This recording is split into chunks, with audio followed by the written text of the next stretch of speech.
Good evening and welcome to Nationwide Today. I'm Elizabeth Omori. The Senate has noted with satisfaction the assent of President Muhammadu Buhari to the Banks and Other Financial Institutions Act 2020 BOFI Act. A statement by the Chairman, Senate Committee on Media and Publicity, Ajibola Bashir, says the BOFI Act follows many other bills passed by the Senate on critical areas of the economy which are relevant to the nation's development. He explained that the assent has effectively repealed the 1991 edition and it is expected to rejuvenate the financial system and enhance the development of the economy, such as quality banking and ensure recovery of non-performing loans. Senator Bashir noted that the Senate, under the leadership of the President of the Senate, Ahmed Lawan, has resolved to work tirelessly and update Nigeria's outdated laws to ensure that they are vibrant and are in consonance with modern-day economic reality. The federal government has promised to support the Chartered Institute of Certified Secretaries and Reporters of Nigeria to enable them contribute maximally to national development. Secretary to the Government of the Federation, Boss Mustafa, gave the promise during the 33rd National Conference of the Institute in Uyo, Akwa Ibom State. John Paul Alumina reports. With enormous benefits such as food sufficiency, reduction of youth restiveness, partnership in agricultural regeneration, as well as promotion of enhanced exports, women and youth are being given opportunities in 10 different value chains of rice, oil palm, maize, cotton, and poultry, among others. This development is expected to generate revenue and feed agro-industries in the state. Counsel of Our State, therefore, is taking the lead in the agro-industrial revolution. And this is the only way we can create jobs and reduce youth restiveness and allow young people to realize their full potential. We are going to introduce the regenerative agriculture that will even add more value to the food produced in Cross River State. I want to assure you that through the partner banks, Central Bank will ensure that these 10 value chains work, and they'll work for everyone to see. There were presentations on regenerative agriculture and a facility tour to the noodles and chicken processing factories at the Ayade Industrial Park. In Calabar, Paul Abel, NTA News. Apologies for that mix-up. Moving on now, Benue State government has risen against illegal revenue collectors in the state by donating 2 Hilux vans to the task force of the State Internal Generate Revenue Service to effectively calm down on the perpetrators. Governor Samuel Autumn, who handed over the keys to the chairman, BIRS, Andrew Ayabam, says it is a red alert for illegal revenue collectors to quit the act. Charles Abba has details. Over time, activities of illegal revenue collectors have continued to dwindle funds generated internally by the Benue State government through its authorized agency, BIRS. Perpetrators of this act are usually on the roads, markets, motor parks, and other places they consider fertile for the business. Governor Samuel Autumn, who condemned the act, said it robs legitimate taxpayers, positive impact, and retards development. The governor indicated that no evaders of tax or illegal revenue collector would be spared. We decided to step up our revenue generation effort, and part of this is to block all the leakages that are existing as of now. If any stakeholder is involved in illegal revenue collection, I can assure you that we're not going to spare such people. Chairman, Benue State Internal Revenue Service, Andrew Ayabam, who took delivery of the vehicles, appreciated the gesture, saying it would help the agency to effectively deliver on its mandate. Work diligently to ensure that we deliver to you so that you deliver to the people of Benue State. The agency is to work together with security operatives, especially the police, to bring perpetrators of illegal revenue collection and tax evasion to book. In Makudi, Charles Abba, NTA News. In out crime fighting, a barge allegedly involved in illicit oil dealing seized by the Nigerian Navy may be forfeited to the federal government on conclusion of investigation. Commander Sulaiman Kachi Mohammed disclosed this while handing over the barge to the Economic and Financial Crimes Commission (EFCC) in Rivers State. Jenny Bassi reports. The barge, named MLJ Favor 1, was intercepted and seized by NNS Pathfinder Patrol Team on 13 October for suspected involvement in oil bunkering activities around Abisa Creek in Degema local government area of Rivers State. The barge is laden with unspecified volume of petroleum product suspected to be illegally refined automotive gas oil without any suspects. Handing over the barge to EFCC, Commander Suleiman Mohammed noted that Navy is continuing on its massive campaign to rid rivers waterway of crude oil theft, illegal oil refining, and pipeline vandalism. Zero tolerance to crude oil theft, illegal oil bunkering, and other illicit activities within the maritime environment. Receiving the badge, Deputy Detective Superintendent EFCC Hasikie Lot said the anti-craft agency will investigate the allegation. Obviously, there were no suspects arrested alongside the badge, but further investigations will be carried out. We're going to write to relevant agencies to know if the badge has been registered. If otherwise, it's going to be forfeited finally to the federal government. The commander further enjoined those behind maritime crime to refrain from it, stressing that the Navy will not relent in its war against oil theft and related crimes. In Port Harcourt, Jenny Bassi, NTA News. This is Nationwide on NTA. Time now to join Sulaiman in our Kaduna Network Center for more reports. Hello, Sulaiman. Thank you very much and welcome to Kaduna Network Center. Nigeria, like many other nations across the world, are taking drastic measures to defeat terrorism and violent extremism. In doing so, security operatives are expected to respect human rights and the rules of engagement. Haruna Mohammed was at a capacity-building workshop organized by the National Security Advisor, meant to keep security operatives abreast with global rules of engagement.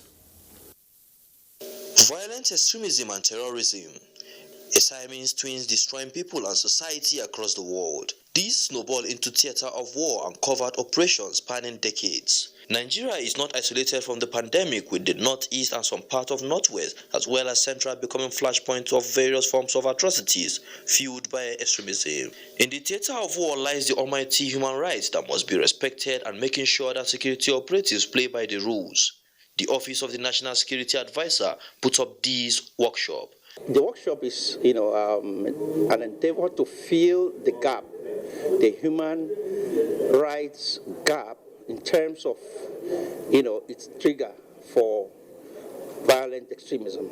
So this is a new approach to encourage law enforcement agencies to provide services on the basis of respect for the human rights, which of course is enshrined and guaranteed by our Constitution. Within the 3 days set aside for the workshop, critical stakeholders responsible for implementing Nigerian security policy plans are expected to expand their wealth of experience, especially with regards to human rights.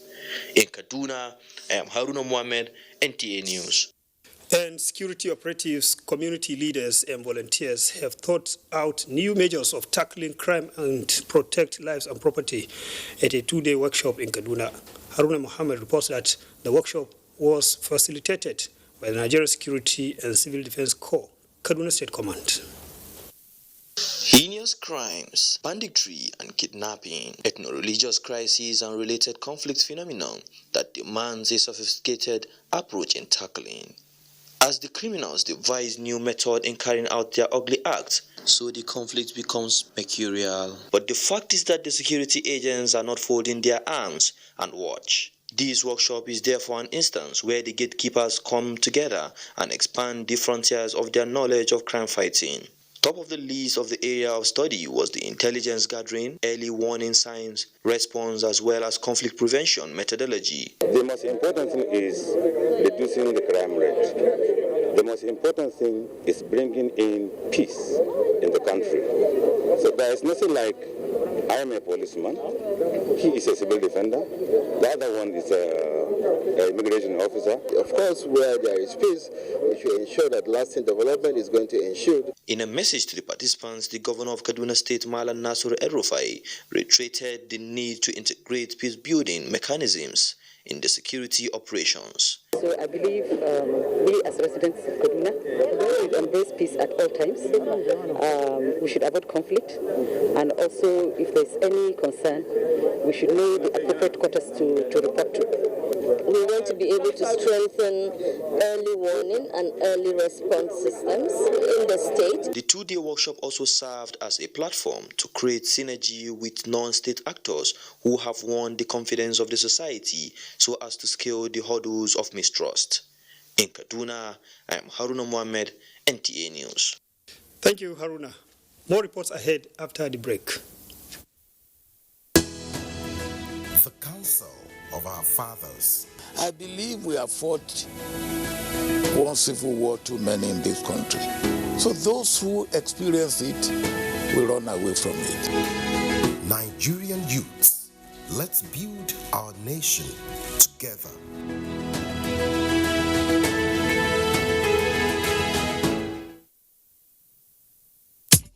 The Governing Council of the International Association of Research Scholars and Administrators cordially invites educators, researchers, economists, financial analysts, manufacturers, policymakers, and concerned citizens to attend its first National Education Research and Economic Conference, NEREC 2020. Education and Economic Challenges, Opportunities, and Responses in the Coronavirus Era. Guest speakers include Professor Omoshewo Ore, Professor Jude Anthony Ogbulie, Professor Osadolo Orlando, Engineer Akin Olateru, DRPC panelists, among others. Date, November 25 to 26, 2020. Venue, NECA Event House, CBD, Alausa, Ikeja, Lagos, Nigeria. Fee, 25,000 naira per participant. For further information, please call 080-6981-4073 or visit www.iarsa.org.ng.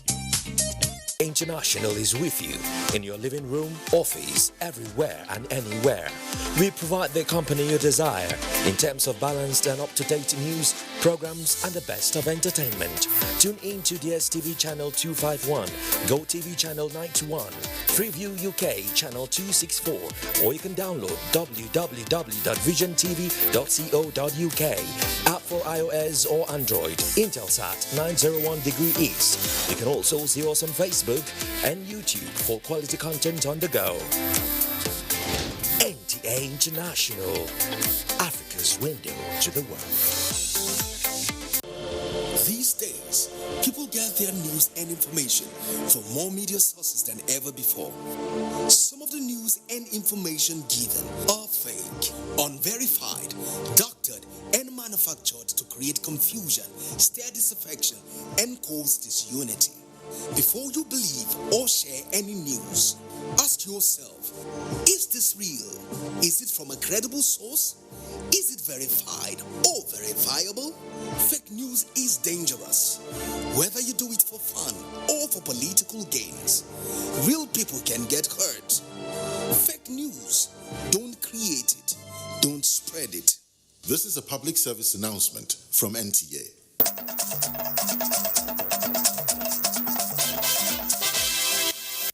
Thanks for staying with us. Now to a bit of road safety. As the Federal Road Safety Corps joins the world to mark International Day of Remembrance for Road Traffic Victims, Nigerians have been cautioned to imbibe safe driving while on the roads and highways in order to drastically reduce the spate of road crashes. This was the message at the commemoration of the 2020 World Remembrance Day of Road Traffic Victims. Oyeyemi Ajayi has details. The road, always busy with vehicles, pedestrians and cyclists. It is one of the major means of transportation, but also with the highest record of deaths and fatalities, mostly blamed on careless driving, mechanical faults and even the road itself. The December 2018 Global Status Report on Road Safety, launched by the World Health Organization, says road traffic injuries are now the leading killer of people aged between 5 to 29 years old. This is one objective towards the commencement of the World Day of Remembrance for Road Traffic Victims, targeted at drawing attention to the scale of emotional and economic devastation caused by road crashes and for giving recognition to the suffering of road crash victims and the work of support and rescue services.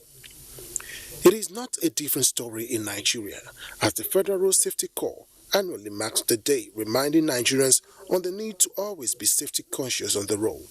This year's theme, remember, support and act. We need to remember those people we lost in the road traffic crashes. We need to support government and agencies to be able to continue to mitigate the issues we have around road traffic crash. The Decade of Action for Road Safety 2011 to 2020, officially proclaimed by the UN General Assembly on March 2010, seeks to save millions of lives by building road safety management capacity, improving the safety of road infrastructure, further developing the safety of vehicles, enhancing the behavior of road users, and improving post-crash response. Nigerians on the road are in sight. They are not really helping matters. And our call to everyone is to be road disciplined. Every time we talk about road user behavior, people think it's just one of our cliches, but there is need for us to really emphasize that the public is very mindful of their behavior on the road. It's very pathetic. However, the Global Status Report on Road Safety indicates that the progress to realize Sustainable Development Goal targets 3.6, which calls for 50% reduction in the number of road traffic deaths by 2020, remains far from sufficient. Hence, all hands must be on deck to achieve these targets, and therefore, the awareness of safe driving must be inculcated by all. In Abuja, Oyeyemi Ajayi, NTA News. Joining me now in the studio to give more insight on the essence of the day is DCC Charles Adam, Deputy Corps Commander, Federal Road Safety Corps. DCC Charles, it's nice to have you in our studio. Thank you. Good evening. All right. WHO December 2018 statistics show that road traffic deaths have reached 1.35 million globally. What could have been the cause? Well, it's nothing far from the usual driver's behavior on the road, and of course, primarily we blame the drivers for all road traffic crashes. But if we're looking at the cause of road traffic crashes, of course, we're looking at 3 basic factors. We talk about the driver as a human factor. We talk about the vehicle, the mechanical factor, and we equally talk about the environment being the road.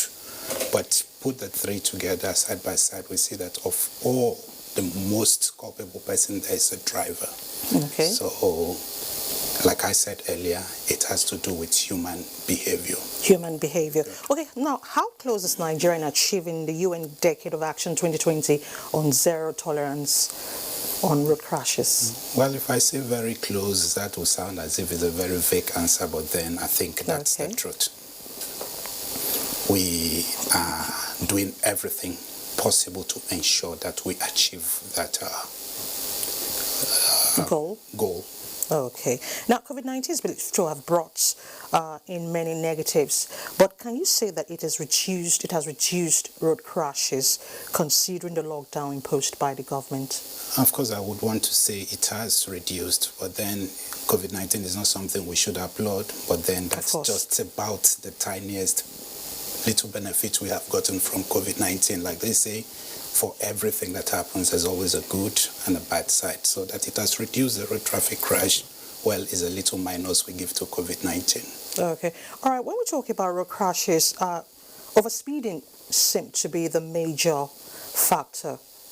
Yes, it is. Why? Are people not using their speed limiters? They are, like if you still remember the activities of road safety in the past, 2019, 18, 19, up to 20, we came up with this idea of installation of speed limiting devices on especially the commercial vehicles. And we just discovered, sadly, that some of the operators tamper with the calibration of such devices, which is in a way trying to rubbish the whole effort we're doing. But then, of course, we are on top of the game. We have discovered and we are working seriously towards ensuring that the right thing is done. It's done. Now, let's talk about the issue of compliance. Do drivers really comply? Apart from those that tamper with it, do they comply? How many vehicles really have that's the thing. The limiters? Like we said, we started with the commercial vehicles first, accredited fleet operators. We had about almost 90% compliance level when it comes to registered, accredited fleet operators. So the level of compliance was okay until this recent idea of tampering with the calibration of those speed limiting devices. Okay. Can you give us statistics of road crashes before COVID-19 and now? Let's look at... Are people more careful? Are drivers more careful? Good. Let's look at between now, January and, third quarter. As at the third quarter of this year, we're looking at the level of about 2,000 and something road traffic crashes, which has resulted in the death of about 1,076 people have been killed in road traffic crash between January and this third quarter that we are in. Sorry, and the third quarter. Third quarter. Yeah. So as we commemorate the day, what is the message to drivers? Yes. Because we can't keep having people dying on roads every day. Like if we look at the theme of this year's commemoration of the Road Traffic Crash Victims Day, it's talking about, of course, remember, support and act. We try to bring to the limelight the number of people that have been killed, and there are people that have relatives, there are people's mothers, people's fathers, people's brothers, and the rest of it. So there's need for people to have a kind of flashback and, of course, a rethink what happened, what led to this crash, and why did these people die. When we look at those things, and of course, the message will come. So you try now that it has happened, is something we would have avoided, because we say road traffic crashes, of course, are things that we would have avoided if we did the right thing. It's about the choices we make. If you choose to do the right thing at the right time, of course, you can avert these incidents of road traffic crashes. But where people made the wrong choices of maybe overspeeding, overloading the vehicle, I mean, doing those things that the law that governs the driving on the road says we shouldn't, of course, you've made the wrong choice, that is what translates into road traffic crashes. So now, if they now remember those wrong choices they make and make conscious effort at redressing those things, of course, the message is clear. They are going to leave. All right, this is C. Charles Adam, Deputy Corps Public Officer. Thank you so much for coming to our studio. Thank you very much. Thank you for enlightening us. Thank you for having me. Thank you so much. Yeah. Moving on, the federal government has promised to support the Chartered Institute of Certified Secretaries and Reporters of Nigeria to enable them contribute maximally to national development. John Paul Alumina tells us more. National Conference and Annual General Meeting of the Chartered Institute of Secretaries and Reporters, which had the theme, The Role of ICT in Good Corporate Governance, brought together members from the 36 states of the Federation and FCT. The Secretary to the Government of the Federation, represented by the Director of Public Affairs Department in SGF Office, Veronica Agugu, while commending members of the Institute, charged them to put the lessons learned from the conference into practice to improve their output in their various offices. I wish to reiterate that the Office of the Secretary to Government of the Federation will continue to support the activities of the Chartered Institute of Certified Secretaries and Reporters. The Registrar, Samuel Ozoma, and the representative of the President of the Institute, Favor Nwoko, noted that the conference provided another opportunity for the Institute to advance its capacity building and development for future responsibilities. They should ensure innovation, more creativity, thoughtfulness, and thoroughness in order to improve their level beyond what it was or what it is now, so that they can assume higher responsibilities. High points of the event were induction of new members and presentation of awards to some personalities, including the Secretary to the Government of the Federation. I am taking home a lot of experience. By upgrading ourselves to be acquainted with the present day technology. The highest point of achievement, to appreciate what God has used us to contribute. Some resource persons gave lectures on ICT and measures to improve good corporate governance. In Uyo, John Paul Alumona, NTA News. Let's now head to Benin, where Obey is standing by to give us a situation report on security. Hello, Obey.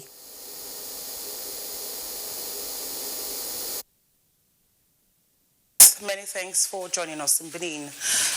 Governor Godwin Obaseki says the next 4 years of his administration will focus on restructuring Edo State.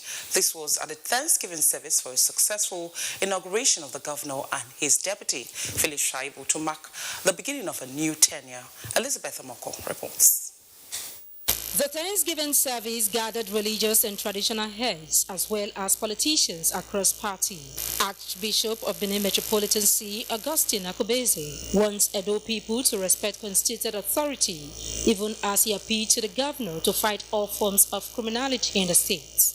The government of Edo State must ensure that the policies of Nigerians in Edo State that are crying for constitutional restructuring that provides for accountability and leadership with responsibility from the grassroots is projected. What the best of the government, we must be willing to do our part. Governor Baseki, his deputy, their wives, only standing member of the cabinet, Osarajo Oge, friends and well-wishers danced to the altar with their seats. We're going to try and reduce our lamentation and just try and begin to do things for ourselves. That way, we will have started the process of restructuring the country. Prayers were offered for a hitch-free administration. What we ask, both the secret and the open, you give us answers. So we just pray that our God will crown our efforts with success. All the parties have resolved to cooperate in the interest of our citizens. One crucial point of the event was the launching of the Edo Anthem in Benin. Elizabeth Amako, NTA News. Elizabeth, it's over to you now for more nationwide. So much, Obey. The Imo State Governor, Hope Uzodimma, has assured of his cooperation with the legislature in order to fast-track development in the state. He made this known when he officially received the newly elected Speaker of the Imo State House of Assembly in Government House, Owerri. Bright Ebucho reports.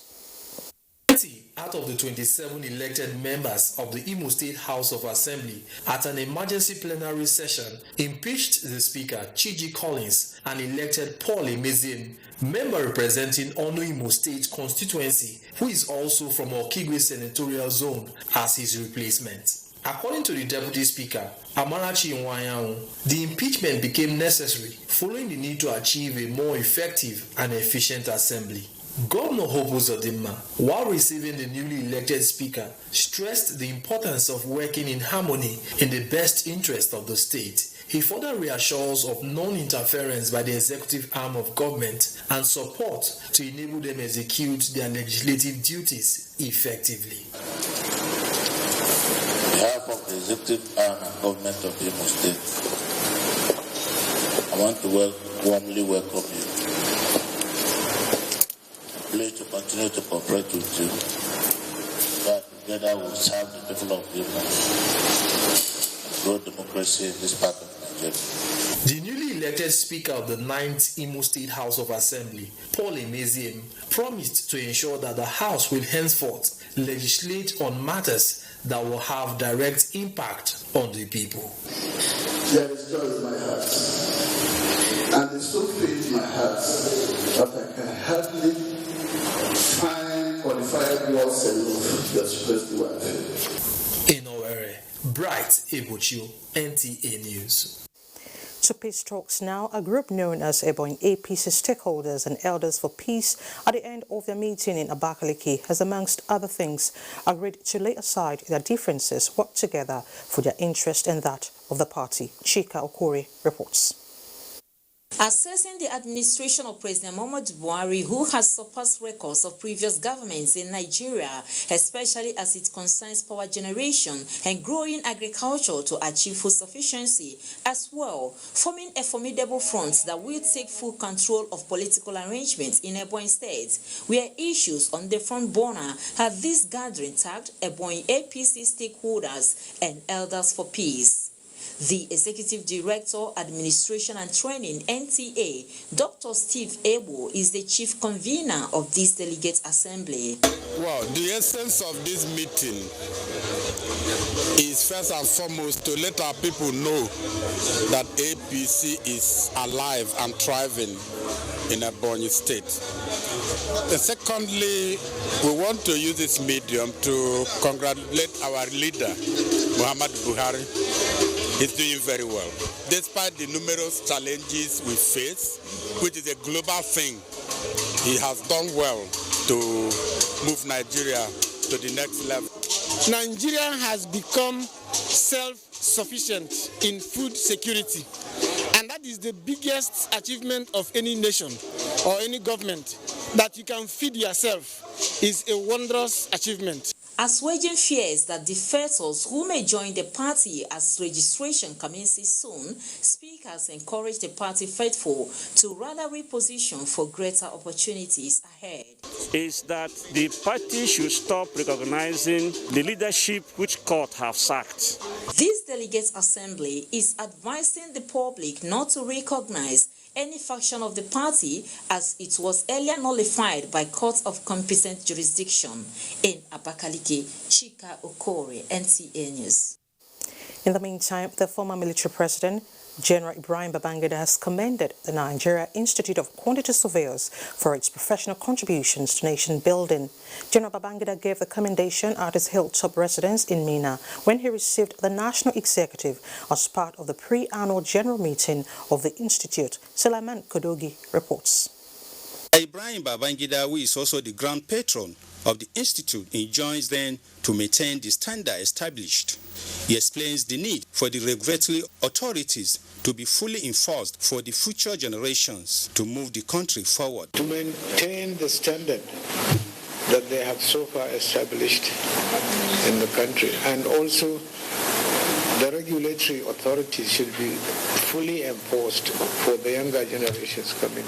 The national president of the institute, Muhammad Abatwa, at the pre-annual general meeting identified the refusal of some clients to engage the services of professionals as responsible for the increased cases of collapsed building in Nigeria. If you end up engaging the services of quacks, people who are not registered, you may not have any remedy in case of collapse because all your investment will just go down the drain. There were goodwill messages focusing on the continued partnership and collaboration for the required growth and development. In Mina, Sulaiman Kodogi, NTA News. This is Nationwide on NTA. The Center of Excellence is our next stop on Nationwide, and Adiola will be our guide. Good to see you, Adiola.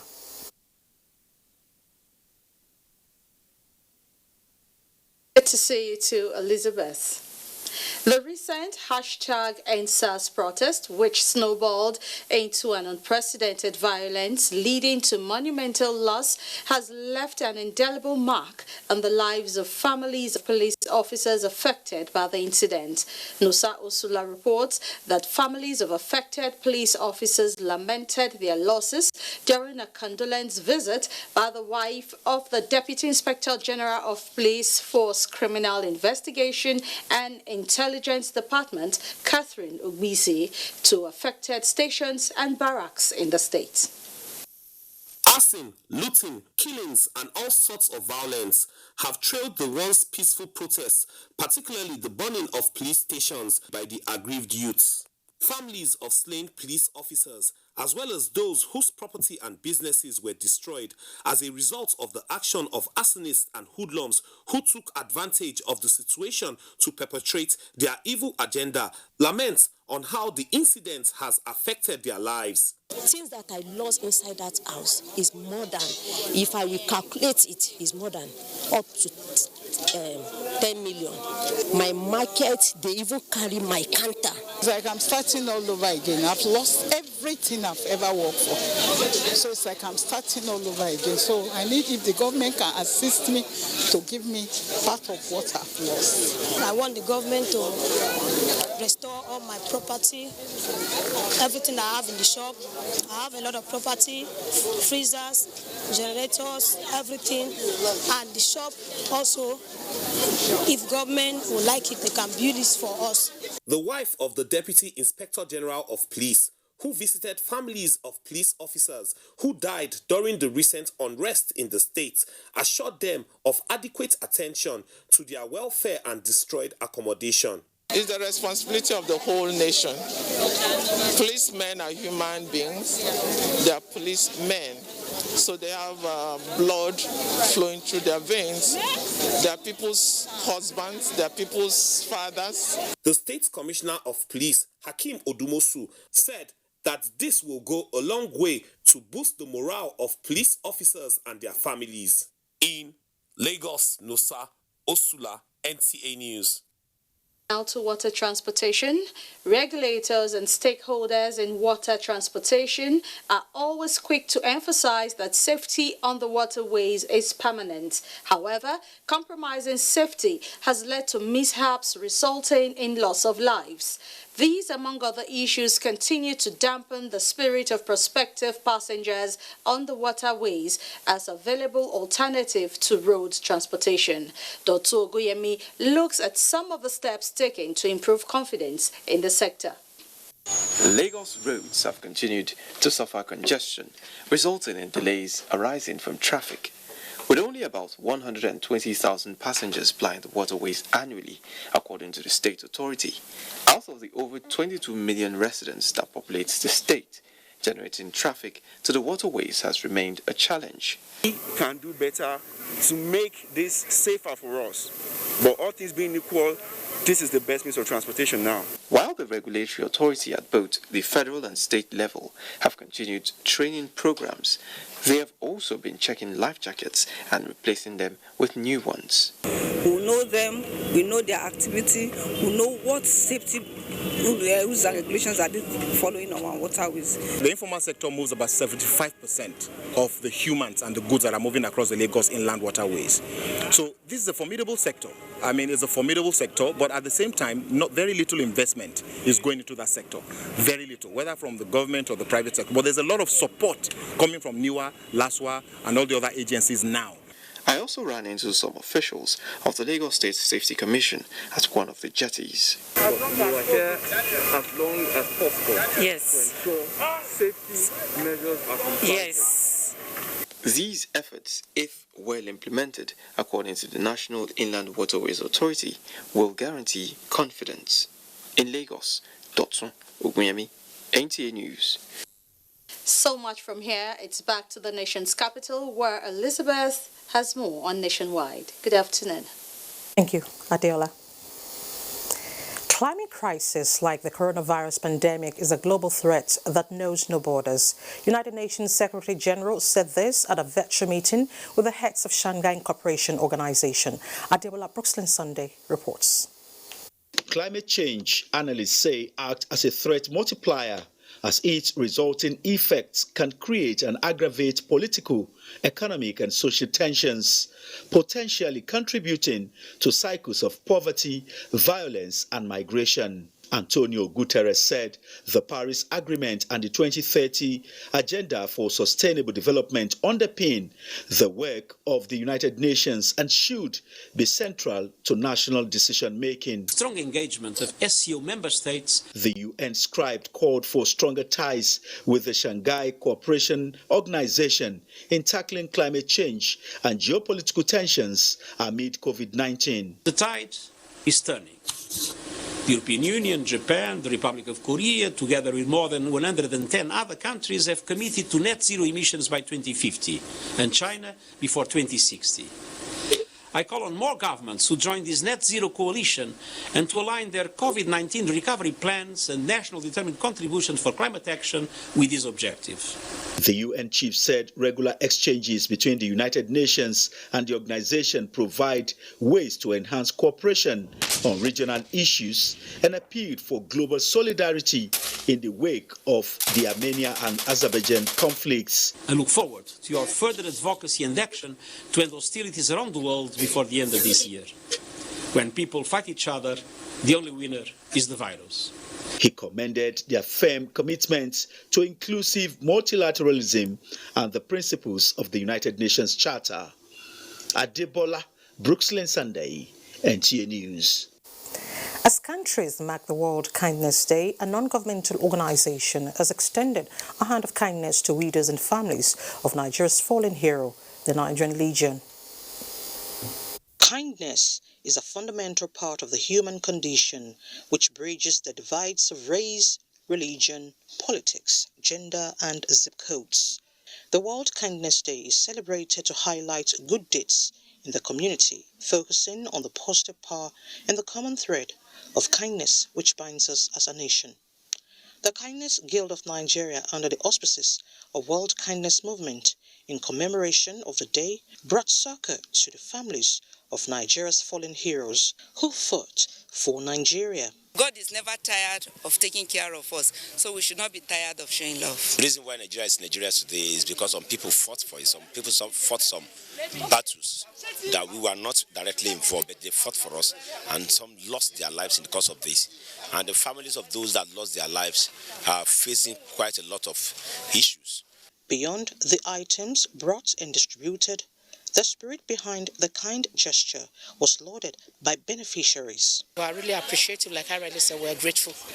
This kind of gesture that is being shown to us today is going to go a long way in our family, in my family in particular.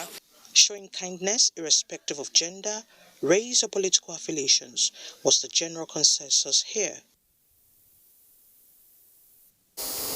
Meanwhile, Qatar Charity Organization has provided livelihood support to 135 beneficiaries who were selected across Yobe State.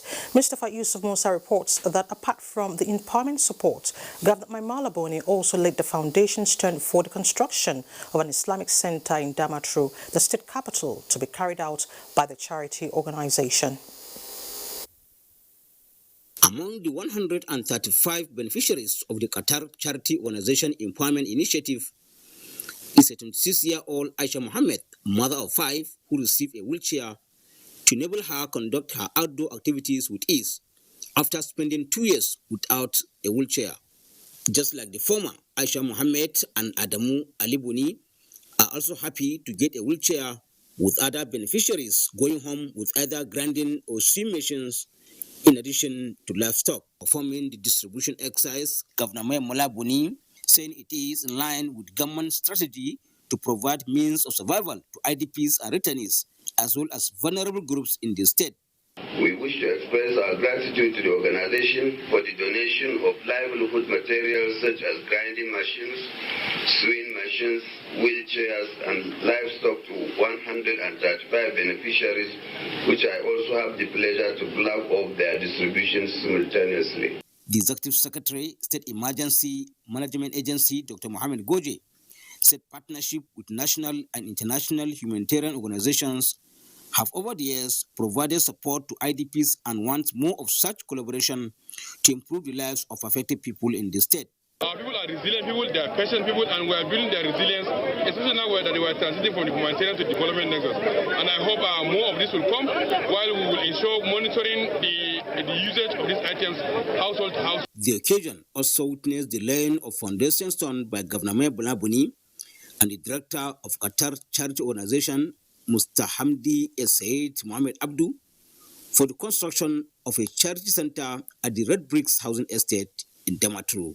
Mustafa Yusuf Musa, NTA News. Governor Lalong rigs riot act to contractors. For detail of this and more, let's join Zinret in Jos. Thank you, Elizabeth, and welcome to Jos. Worried by the slow pace of work on various government projects, Plateau State Governor Simon Lalong met with major and subcontractors handling the projects to address concerns on the legacy projects across the state. Abdulwahab Babankanti was there. Health and education are critical components of human capital development. In recognition of this, the legacy projects of the Lalong administration focus attention on providing healthcare facilities and schools across the 17 local government areas. To ensure that this is achieved, the Plateau State government awarded contracts for the realization of its objectives. Raised by the slow pace of work, the governor brought together contractors and subcontractors to chart way forward.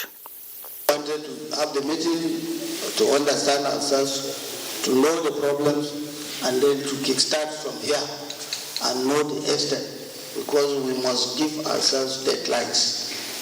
There are some of these projects that will not take us, it's not supposed to take us another 2 months to finish. The governor, who noted that though he inherited uncompleted projects, he wouldn't want to hand over to the next administration uncompleted. Because it's not easy for people to continue with other people's projects. Even this hall that you are sitting, if I had done like other people, the hall would have been abandoned. He assured that all local governments will benefit from his legacies, as he will soon commence strict monitoring and supervision of the project. In Jos, Abdulwahab Babankanti, NTA News. In line with the objective of her pet project aimed at improving the well-being of women and children, wife of the President, Aisha Buhari, has donated sanitary items to women in Plateau State. Wife of the Plateau State Governor, Regina Lalong, presented the items to women in 2 primary health care centers and the Jos University Teaching Hospital. Bilkis Inuhu has more. The distribution of items commenced at the Primary Healthcare Center in Jos South Local Government Area, where elated women appreciated the wife of the President for the gesture.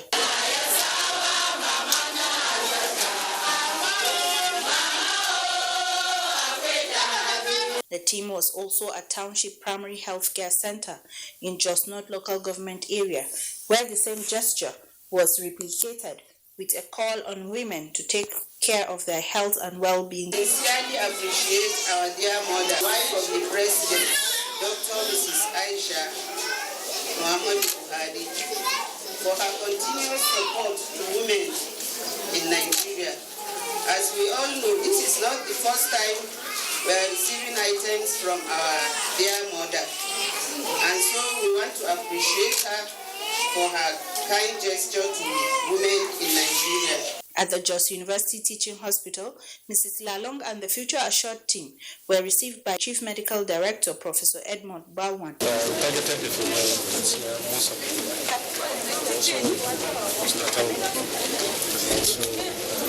STD. These are where women are found, because where children are, they are women. So we say substantially. Some of the patients appreciated the gesture and prayed God to reward the efforts which has brought smiles to their faces.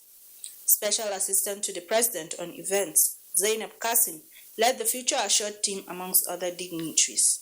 In Jos, Bilkis Nuhu, NTA News. That's it from Jos. Nationwide will continue in Abuja with Elizabeth after this break.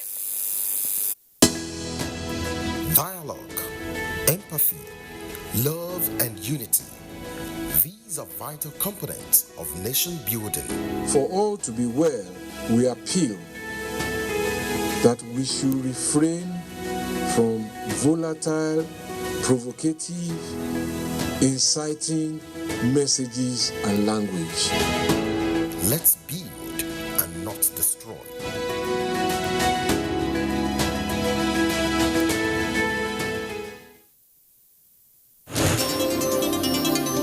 NTA News 24. A 24-hour news station brings to you news and happenings 7 days a week.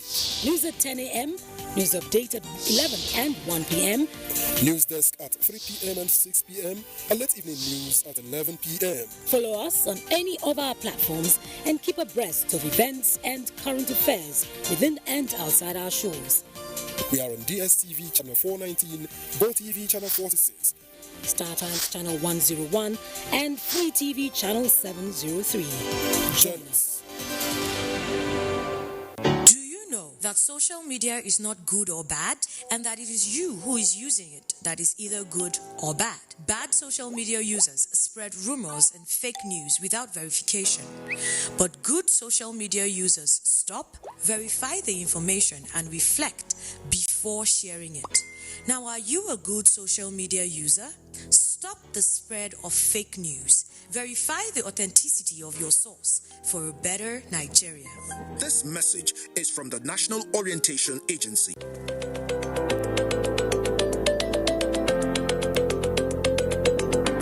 My name is Nando Jamda Muhammad. Stevita Hussein Musa. Roduna Joel Finji. Said Musa John. I'm a carpenter. I've been doing this for more than 8 years now. And I said that plantain. Nakai Kimami Shekara Uku. I've been selling my tomatoes for about 10 years now, and I do it for a better Nigeria. And I do it for a better Nigeria. And you can see we are doing our small little work to make Nigeria great. As you can see, I'm a technician, and I'm doing it to help myself and to help my generation. Business.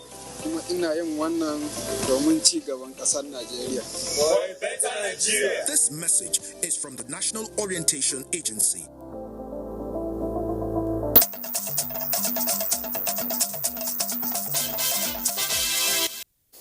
Thanks for staying with the NTA. Ladi Bala, reporter with the Nigerian Television Authority, has emerged the president of the Nigerian Association of Women Journalists.